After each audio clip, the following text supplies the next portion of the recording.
فيه ليلة القدر، من حرمها حرم الخير كله. هي ليلة خير من 1000 شهر، ليلة عبادة فيها خير من عبادة 84 سنة.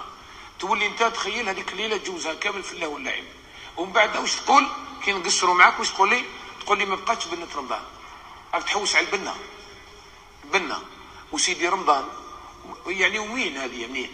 والبركة اللي تحوس عليها انت في رمضان وش هي؟ تقول رمضان فيه بركة كبيرة، ما شاء الله جوزنا رمضان وما شاء الله ورجعناه إنسان، درنا له سميناه سيدنا رمضان ورجعنا سيدنا وقلنا وجدنا له روحتنا مليح.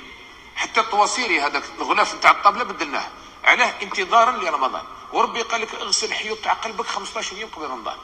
يطلع الله على اهل الارض في ليله النصف من شعبان فيغفر لكل مشاحن، فيغفر لكل احد، لكل اهل الارض الا مشرك او مشاحن.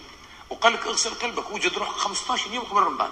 انت لا جبت الحيوط نتاع الكوزينه غسلتهم وغسلت وبدلت الماعن وبدلت كلش وجدت روحك وقلبك ما زال مشاحن.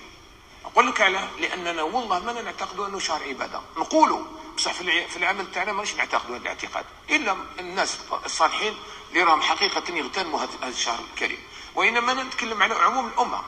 ولهذا لماذا